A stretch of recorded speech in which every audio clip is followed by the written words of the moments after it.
Tyrone West n'était qu'un père célibataire de plus, rentrant chez lui avec sa fille de 8 ans.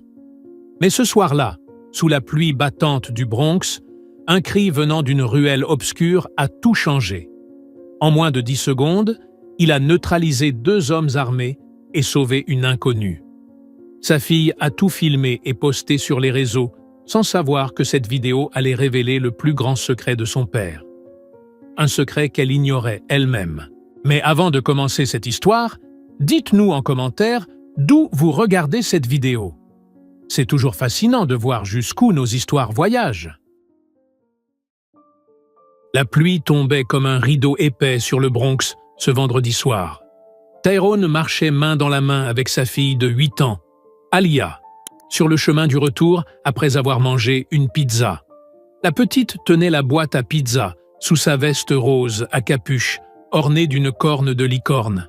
« Papa, t'as vu ma note en maths aujourd'hui ?» demanda Aaliyah en sautant dans une flaque d'eau, ses bottes lumineuses clignotant à chaque pas. « Bien sûr que j'ai vu, ma princesse.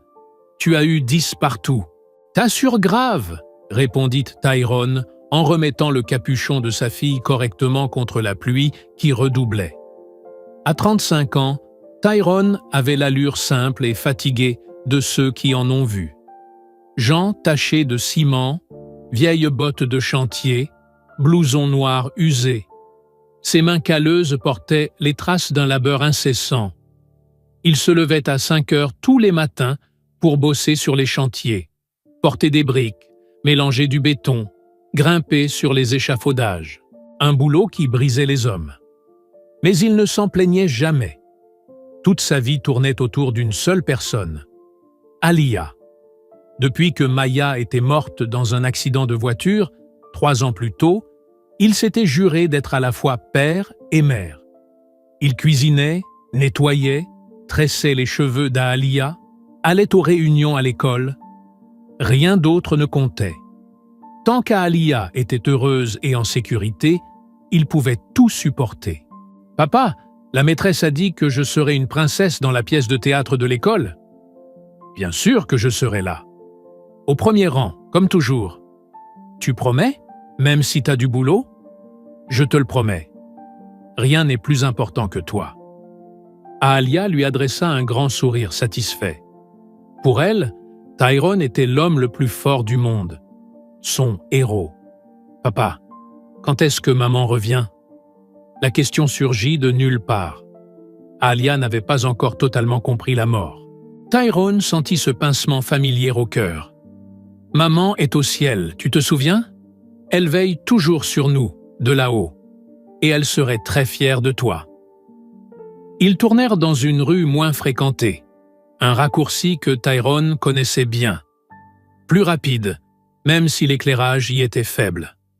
Soudain, un cri déchira l'air, venant d'une ruelle sombre sur leur gauche. « Lâchez-moi! S'il vous plaît! Quelqu'un! Aidez-moi !» Tyrone s'arrêta net. Un instinct qu'il croyait endormi depuis longtemps se réveilla d'un coup. Il reconnut ce ton de panique. Il regarda Aaliyah avec gravité. « Reste là! Tu bouges pas, d'accord? »« Mais papa! »« Aaliyah, promets-le-moi !» La fillette hocha la tête, effrayée. Tyrone lui donna la boîte à pizza et s'élança vers la ruelle. Ce qu'il vit fit bouillir son sang. 2 hommes en noir, cagoulés, maintenaient une jeune femme contre le mur. Elle était en sang, blessée, luttant pour se libérer. « Bouge pas, ma belle, sinon ça va mal finir. File ton sac et on te laisse partir », lança l'un d'eux avec un rire cruel. L'autre fouillait déjà ses poches. « Regarde-moi ce téléphone, ça vaut du fric. » La voix de Tyrone s'éleva, grave et calme. « Lâchez-la, tout de suite !» Les 2 hommes se retournèrent, surpris. Le plus grand, une cicatrice allant de l'œil au menton, éclata de rire. « Tiens, un héros. Barre-toi, papy, avant qu'on te fasse mal. » Tyrone fit un pas de plus. Sa posture changea subtilement. Épaules détendues, pieds bien ancrés, regard glacial. « Je vous ai prévenu, c'est votre dernière chance. L'homme à la cicatrice s'élança, furieux. Il était plus massif que Tyrone et visa un coup de poing au visage. Mais Tyrone esquiva comme de l'eau, attrapa son bras et le tordit avec une force brutale. Un craquement sec résonna. L'homme hurla en tombant, le coude visiblement disloqué. Le second assaillant lâcha la femme et sortit un long couteau. « T'es mort, connard !» Il fonça sur Tyrone, visant sa gorge. Mais Tyrone était déjà prêt. Il sortit de sa poche un vieux stylo, un souvenir de Maya, et para le coup avec une précision chirurgicale, déviant la lame.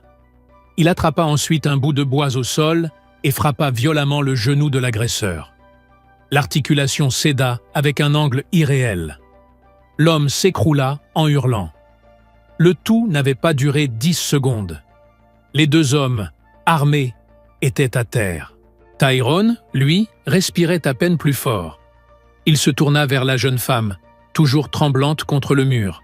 « Ça va? Tu peux marcher ?»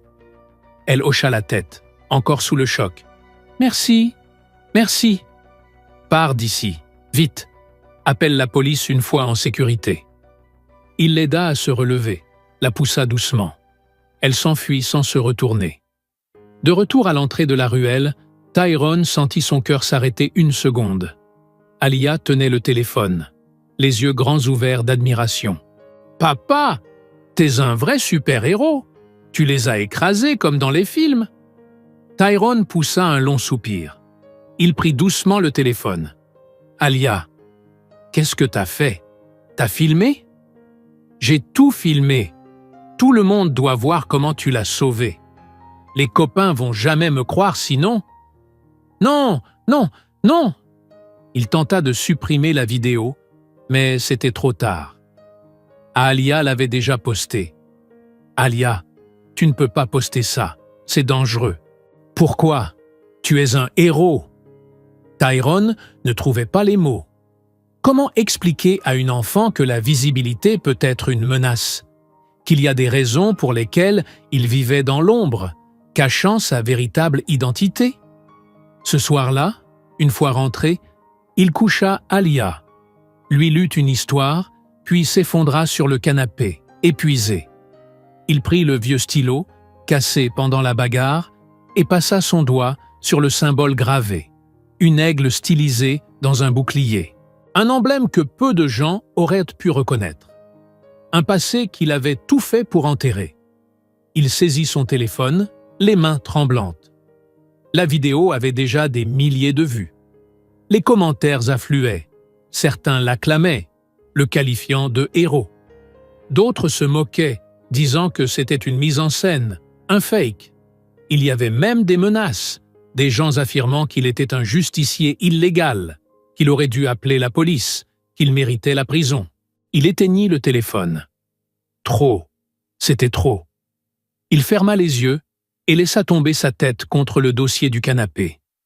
Il ne voulait pas d'attention. Il ne voulait pas être vu. Il ne voulait pas qu'on découvre qui il était réellement. Il voulait juste vivre en paix avec sa fille. Loin des projecteurs. Loin des questions. Loin du passé.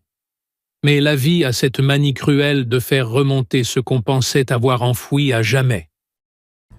Le réveil sonna à 5 heures du matin, comme tous les jours depuis des années. Tyrone l'éteignit d'un geste automatique et se leva sans bruit, veillant à ne pas réveiller Alia, qui dormait dans la chambre voisine. La routine était toujours la même. Un café noir bien corsé, une tartine beurrée, préparer minutieusement le déjeuner de sa fille, sandwich, fruits et jus, puis partir en courant pour une nouvelle journée de labeur sur les chantiers. Mais ce samedi matin-là, quelque chose clochait. Son téléphone, d'ordinaire silencieux, vibrait sans arrêt de manière frénétique. Il le prit avec méfiance et sentit son estomac se nouer. Des centaines et des centaines de notifications. La vidéo avait dépassé les 2 millions de vues pendant la nuit. Des journaux locaux, et même certains sites nationaux, relayaient l'histoire. Certains le qualifiaient de héros courageux et nécessaire. D'autres, de justicier dangereux ayant pris la loi entre ses mains. Il y en avait même qui spéculaient, avec une inquiétante précision, qu'il avait reçu un entraînement militaire avancé au vu de ses mouvements et de l'efficacité brutale de ses gestes. Tyrone sentit un poids douloureux lui comprimer la poitrine. C'était exactement ce qu'il avait toujours redouté. « Papa! Papa! T'es super célèbre maintenant !» Alia surgit dans la cuisine en courant, encore en pyjama à motif de licorne, brandissant la tablette que Tyrone lui avait offerte pour son anniversaire. « Regarde, tout le monde parle de toi. Il y a même des gens d'autres pays qui commentent. »« Alia, je t'avais dit de ne pas poster cette vidéo. »« Mais papa, t'as sauvé cette dame de ces méchants. Les gens doivent savoir que t'es incroyable. Ma maîtresse a vu la vidéo et elle a dit que t'étais un exemple. » Tyrone poussa un profond soupir et se couvrit le visage de ses mains.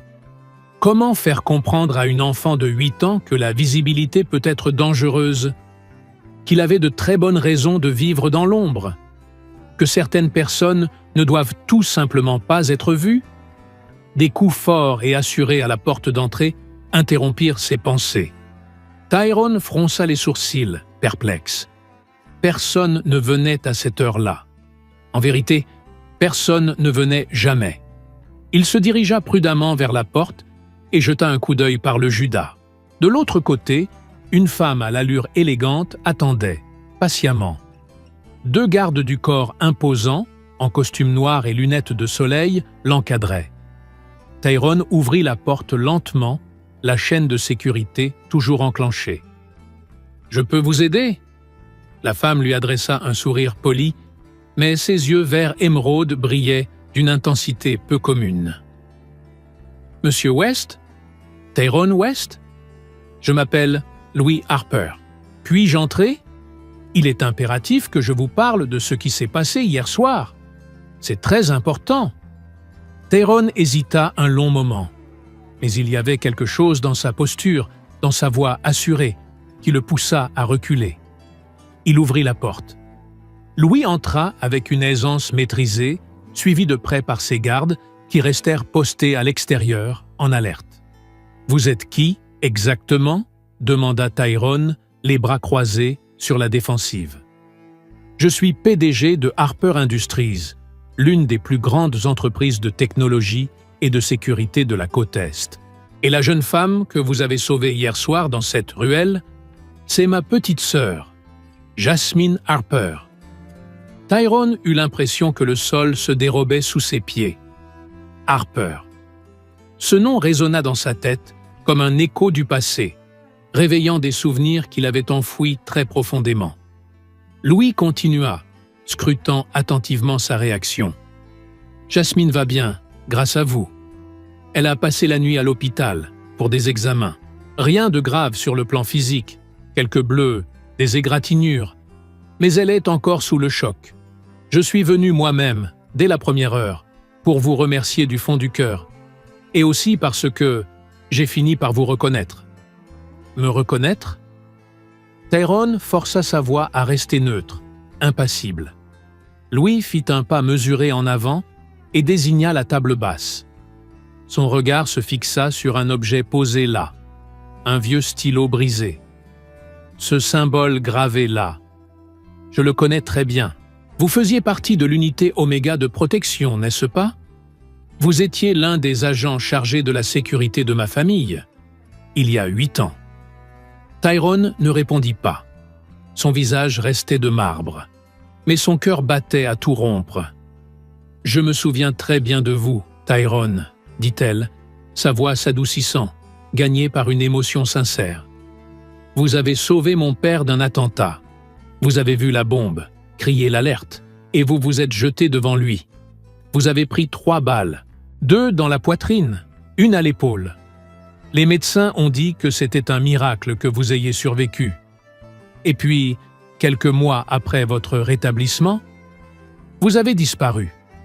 Plus aucune trace. On pensait que vous étiez mort, ou que vous aviez fui le pays. Je suis parti, finit par répondre Tyrone, la voix rauque, chargée d'émotions contenues. J'ai quitté cette vie. Définitivement. Pourquoi tu as fait ça? Tu étais le meilleur. Mon père t'adorait. Il te faisait plus confiance qu'à n'importe qui. » Tyrone jeta un regard vers le couloir où Aaliyah chantonnait joyeusement en jouant dans sa chambre. « Parce que j'avais une famille. Maya était enceinte quand l'attentat a eu lieu. Et cette vie-là, elle n'était en aucun cas compatible avec le fait d'être un bon père. J'ai dû faire un choix. » Louis acquiesça lentement, avec une compréhension profonde dans le regard. « Je comprends parfaitement. Ça a dû être un choix impossible. Mais ce que tu as fait hier, c'était tout simplement extraordinaire. Tu es toujours ce même homme, ce protecteur né. Non, je suis juste un père qui essaie d'élever sa fille en paix, loin de tout ça. Non, Monsieur West, vous êtes bien plus que cela. Et au fond, vous le savez. » À ce moment précis, Aaliyah entra en courant dans le salon. « Papa, c'est qui cette dame jolie? On dirait une princesse. » Louis lui adressa un vrai sourire chaleureux, puis s'agenouilla pour se mettre à sa hauteur. « Bonjour, ma chérie. Je m'appelle Louis. Je suis venu remercier personnellement ton papa. Il a sauvé ma petite sœur de personnes très méchantes. » Les yeux d'Aaliyah s'illuminèrent. « Je le savais. J'ai toujours su que c'était un vrai héros. Comme les super-héros dans les BD. Tout le monde à l'école parle de lui maintenant. » Louis se tourna vers Tyrone avec un sourire lourd de sens. « On dirait bien que votre fille sait déjà exactement qui vous êtes, même si vous essayez de le cacher. » Tyrone se frotta la nuque, visiblement mal à l'aise avec toute cette attention. « Écoutez, je vous remercie sincèrement pour votre visite et vos paroles. Mais je veux faire quelque chose d'important pour vous. » Coupa Louis, soudain plus sérieuse.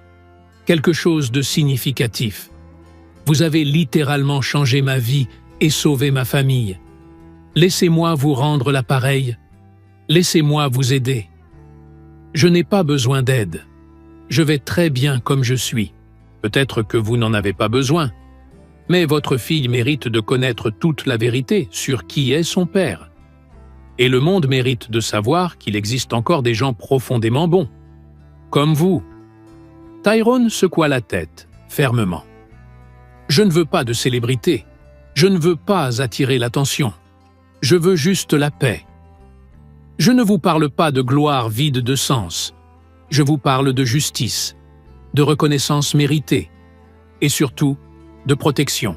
Parce que, Monsieur West, maintenant que cette vidéo a complètement explosé sur la toile, des personnes très dangereuses issues de votre passé vont vouloir savoir qui vous êtes. Elles vont vous chercher, et quand elles vous trouveront, » Ces mots frappèrent Tyrone comme un coup de poing en pleine poitrine. Il n'avait pas envisagé cela clairement. Si quelqu'un de l'époque, quelqu'un qu'il avait affronté, reconnu ou laissé en vie au cours d'une mission, voyait cette vidéo, Aaliyah pourrait être en danger mortel. Louis perçut immédiatement le changement dans son expression. « Laissez-moi gérer ça correctement. Laissez-moi vous protéger, vous et votre fille.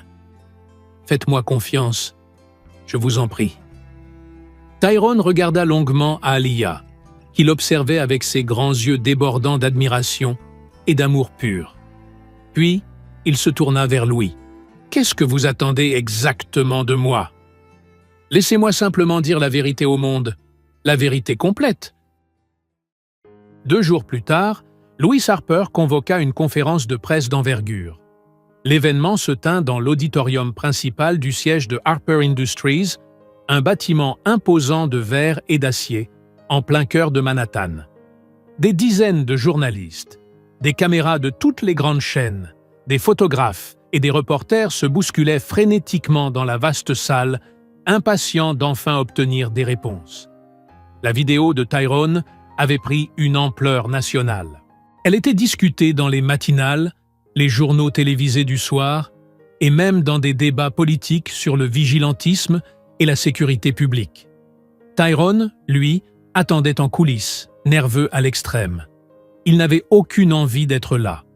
Mais Louis avait insisté personnellement, lui assurant que c'était nécessaire pour protéger sa famille et pour laver son nom publiquement.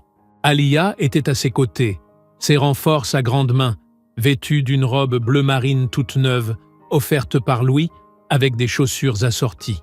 « Papa, tout va bien se passer, » dit-elle avec un sourire plein de certitude. « Tu n'as qu'à dire la vérité. » Louis monta sur scène avec élégance, impeccable comme toujours. Le brouhaha s'éteignit instantanément dans un silence respectueux.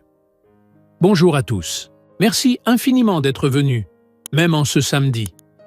Je sais que beaucoup de spéculations, de théories et de confusions circulent à propos de la vidéo devenue virale ces derniers jours. Je suis ici pour clarifier les faits, une bonne fois pour toutes. » Elle marqua une pause, plantant ses yeux verts intenses dans les caméras. « L'homme que vous avez vu dans cette vidéo s'appelle Tyrone West. Ce n'est pas un justicier dangereux. Ce n'est pas un criminel violent. Ce n'est pas une menace publique. C'est un véritable héros. Et je le sais, parce qu'il a sauvé ma petite sœur. » Un murmure excité parcourut la salle. Louis continua, d'une voix ferme. « Mais le courage de Tyrone West ne date pas d'avant-hier. Il y a exactement 8 ans, il faisait partie d'une unité de sécurité d'élite ultra spécialisée qui protégeait ma famille de menaces constantes.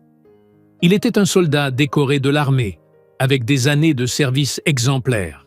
Lors d'un attentat violent et soigneusement préparé contre mon père, Tyrone a détecté la menace en quelques secondes, crié l'alerte, et s'est littéralement jeté devant lui. Il a reçu 3 balles, et a survécu par miracle. Les appareils photo crépitaient sans relâche. Les journalistes griffonnaient à toute vitesse. Après cela, et des mois de convalescence douloureuse, Tyrone a choisi de partir. Non pas par faiblesse, ni par peur, mais par amour. Il venait de perdre son épouse dans un tragique accident de voiture. Et il a décidé de consacrer chaque instant de sa vie à élever leur fille. Il a volontairement renoncé à une carrière brillante, à une sécurité financière à vie, à une reconnaissance internationale, pour être le père que sa fille méritait, le père dont elle avait besoin. Louis s'interrompit à nouveau, visiblement ému, et malgré tout ce qu'il avait sacrifié, quand il a vu une inconnue en danger de mort, il n'a pas hésité une seule seconde. Voilà qui est Tyrone West. Voilà l'homme que certains accusent aujourd'hui, injustement. Elle fit un signe discret vers les coulisses. « Tyrone, s'il vous plaît, rejoignez-nous. Venez avec Alia. » Tyrone inspira profondément, sentant ses mains trembler. Il sortit lentement, tenant la main d'Alia. L'auditorium fut aussitôt inondé de flashs aveuglants. Il monta sur scène, visiblement mal à l'aise sous les projecteurs, mais droit et digne. Louis lui tendit délicatement le micro. « Souhaitez-vous dire un mot au public ?» Tyrone regarda les caméras, puis baissa les yeux vers Alia, qui lui souriait avec tout son cœur. « Je n'ai rien fait d'extraordinaire. Toute personne décente aurait fait la même chose à ma place. »« Mais personne ne l'a fait, » répondit doucement Louis. « Vous l'avez fait. » Tyrone ravala sa salive, l'émotion lui montant à la gorge. « Je veux simplement que ma fille grandisse dans un monde où les gens cèdent naturellement, où on n'a pas peur de faire ce qui est juste. C'est ce que ma femme m'a toujours appris, par l'exemple, et c'est ce que je veux transmettre à Alia. » Tous les jours, un silence profond s'installa dans la salle. Puis, lentement, une salve d'applaudissements éclata. D'abord un vieux journaliste au fond, puis un autre, jusqu'à ce que tout l'auditorium soit debout, en train d'ovationner Tyrone. Alia leva les yeux vers son père, le visage illuminé d'un sourire immense. Et Tyrone sentit quelque chose se briser en lui, un mur qu'il avait construit autour de son cœur pendant des années. Un mur de peur, de culpabilité, de silence. Dans les jours qui suivirent, le récit médiatique changea du tout au tout. La vidéo continuait de circuler, mais cette fois accompagnée d'un tout autre contexte. Les grands journaux titraient « le héros oublié de l'Amérique, le véritable gardien du Bronx. Les plateaux télé se disputaient son témoignage. Des inconnus l'arrêtaient dans la rue pour lui serrer la main, prendre une photo, le remercier. Quelques jours plus tard, Jasmine, la jeune sœur de Louis, vint les visiter. Elle avait une vingtaine d'années, un regard incroyablement doux et un sourire timide. Quand elle vit enfin Tyrone en personne, elle fondit immédiatement en larmes. « Je ne sais pas comment vous remercier », dit-elle en le serrant dans ses bras avec force. « Vous m'avez littéralement sauvé la vie. Ces hommes, ils allaient me tuer. Je le sais. Vous n'avez pas à me remercier. Je suis juste heureux que vous soyez saine et sauve. » Jasmine s'agenouilla doucement devant Alia. « Tu as le meilleur papa du monde, tu sais ça ?» Alia hocha la tête avec fierté, les yeux brillants. « Je sais, c'est mon super-héros secret depuis toujours. » Jasmine, émue, lui tendit un grand paquet cadeau. « C'est pour toi, parce que tu as un cœur aussi grand et pur que celui de ton papa. » À l'intérieur, un énorme ours en peluche tout doux. Alia poussa un cri de joie et le serra fort dans ses bras. Tyrone les observa, partagé entre un profond soulagement et une mélancolie discrète. Il avait passé tellement d'années à vouloir effacer qui il avait été. Mais désormais, il comprenait qu'on ne pouvait pas renier ce qui faisait partie intégrante de soi. Il avait toujours été un protecteur, depuis l'enfance, et il le resterait, jusqu'à son dernier souffle. Ce soir-là, une fois Alia endormie, Tyrone s'installa seul sur le canapé. Il tenait dans ses mains calleuses le vieux stylo brisé, observant le symbole gravé. Ce n'était plus un poids à porter. C'était un rappel puissant de celui qu'il était vraiment. Une semaine entière après la conférence de presse qui avait tout changé, Louis fixa un rendez-vous privé avec Tyrone dans un petit café discret du Brooklyn. Elle arriva à l'heure, comme toujours, portant une élégante serviette en cuir et une expression mêlant gravité et espoir. « Merci d'être venu », dit-elle en commandant 2 expressos. « C'est moi qui te remercie. Après tout ce que tu as fait pour moi et pour Alia, c'est vraiment la moindre des choses. » Louis lui sourit avec sincérité. « En réalité, c'est moi qui te dois une reconnaissance éternelle. Tu m'as rendu ma petite sœur vivante et tu m'as rappelé quelque chose de fondamental que j'avais complètement oublié. » « Quoi donc ?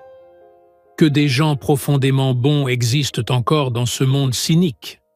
Des gens qui font ce qui est juste, même quand personne ne les regarde, même sans récompense. » Tyrone prit une gorgée de son café noir, attendant la suite avec calme. « Tyrone, j'ai une proposition très sérieuse à te faire, » dit-elle en ouvrant la serviette avec soin. « Je veux que tu reviennes à ce que tu fais de mieux. Je veux que tu deviennes le chef de la sécurité de Harper Industries. Salaire plus que compétitif, couverture santé complète pour toi et Alia, emploi du temps flexible pour que tu sois toujours présent pour elle. Et surtout, tu ferais quelque chose qui a du sens. Protéger des innocents. Faire une vraie différence. » Tyrone manqua de s'étouffer avec son café. « Pardon ? Louis, tu es sérieuse ? » « Plus que jamais. Je n'ai jamais été aussi sûr de quelque chose. » Tyrone secoua la tête. « Louis, je te remercie sincèrement pour cette offre incroyable, mais je ne peux pas l'accepter. Alia est ma priorité absolue. Je ne peux pas la mettre en danger à nouveau. Mais tu ne la mettras pas en danger. Tu la protégeras mieux que jamais. Réfléchis objectivement, Tyrone. Si tu acceptes, tu auras des ressources illimitées, une équipe ultra qualifiée, une sécurité maximale pour ta famille. Ce n'est pas un retour en arrière, c'est une toute nouvelle construction, plus solide, plus intelligente. » Tyrone resta silencieux un long moment, visiblement tiraillé. L'idée était tentante, mais la peur était encore ancrée au plus profond. Et si je n'étais plus cet homme-là? Et si je n'arrivais pas à concilier les deux? Louis posa délicatement sa main sur la sienne. « Tu le fais déjà. Tu es un père exemplaire et un protecteur né. Tu l'as toujours été. La seule différence, c'est qu'aujourd'hui, tu n'as plus besoin de le cacher. » Ce soir-là, Tyrone engagea une conversation sérieuse avec Alia. Elle était assise à la table de la cuisine, concentrée sur un dessin rempli de couleurs vives et de formes joyeuses. « Princesse, je peux te poser une question importante ?»« Bien sûr, papa. Toujours. » « Comment tu te sentirais si je retournais travailler dans la sécurité? Tu sais, protéger à nouveau des gens importants ?» Alia leva les yeux, arrêtant son crayon. Elle le regarda droit dans les yeux. « Tu serais un peu comme un super-héros, avec un costume ?» Tyrone sourit doucement. « Un peu, mais sans la cape. Ce serait trop bien. Tu pourrais aider plein de gens, comme la jolie dame que t'as sauvée. Mais tu serais encore avec moi tous les jours? Toujours. Tu es ce que j'ai de plus précieux au monde. Rien ne changera jamais ça. Alors je pense que tu devrais dire oui. Maman serait super fière de toi. » Ces mots simples frappèrent Tyrone comme un éclair en plein cœur. Maya serait fière. Elle avait toujours cru en lui. Elle avait toujours vu en lui le héros qu'il avait passé des années à cacher. Le lendemain matin, Tyrone appela Louis. « J'accepte ton offre. » Louis poussa un cri de joie sincère à l'autre bout du fil. « Tu ne le regretteras pas une seule seconde. On va changer le monde ensemble, Tyrone. » Dans les mois intenses qui suivirent, Tyrone prit pleinement ses fonctions. Il constitua une équipe de sécurité irréprochable, mit en place des protocoles innovants qui permirent de sauver de nombreuses vies, et devint rapidement une figure respectée dans le secteur. Mais surtout, il resta ce père dévoué dont Alia avait tant besoin. Il assistait à toutes les réunions scolaires, l'aidait patiemment avec ses devoirs, et chaque vendredi soir, sans exception, ils partageaient une pizza et discutaient de leur semaine. Jasmine devint une présence régulière et précieuse dans leur vie. Un lien spécial de quasi-sœur se forma entre elle et Alia, et Tyrone voyait en elle la sœur qu'il n'avait jamais eue. Louis passait souvent aussi, apportant des nouvelles de l'entreprise, des idées de projets fous et des anecdotes amusantes du bureau. Un soir, après avoir lu à Alia son histoire préférée, elle le regarda avec ses grands yeux pleins de curiosité. « Papa, est-ce que tu es vraiment heureux ?» Tyrone lui caressa doucement le front, replaçant une mèche rebelle. « Très heureux, ma princesse. Pourquoi tu me demandes ça? Parce que je suis la fille la plus heureuse du monde, et je veux que toi aussi tu le sois. Je le suis, ma précieuse. Grâce à toi. Uniquement grâce à toi. » Alia sourit paisiblement et ferma les yeux. « Je t'aime à l'infini, papa. Je t'aime encore plus, à l'infini et au-delà. » Tyrone sortit silencieusement de la chambre et alla dans le salon plongé dans la pénombre. Il prit le vieux stylo cassé, ce symbole de son passé, et le tint entre ses mains calleuses avec soin. Ce n'était plus un poids douloureux. C'était un rappel constant de qui il était, d'où il venait, et de tout ce qu'il avait accompli. Il leva les yeux vers la fenêtre. La ville brillait dehors. Le Bronx était toujours là, vivant, intense, imprévisible. Mais maintenant, Tyrone n'était plus juste un homme qui tentait de survivre. Il était un gardien, un père, un héros. Et il était prêt pour tout ce qui allait suivre. Parce qu'au fond de lui, Tyrone West avait toujours su qui il était vraiment. Il fallait juste qu'il l'accepte pleinement. Et maintenant, avec Alia à ses côtés, avec des amis loyaux qui croyaient en lui et un but clair et fort, il avait enfin trouvé la paix. Le gardien était rené de ses cendres, et cette fois, il ne se cacherait plus. Et vous? Que feriez-vous si vous étiez face à un choix aussi difficile? Commentez ci-dessous ce que cette histoire vous a inspiré. Aimez si elle vous a touché.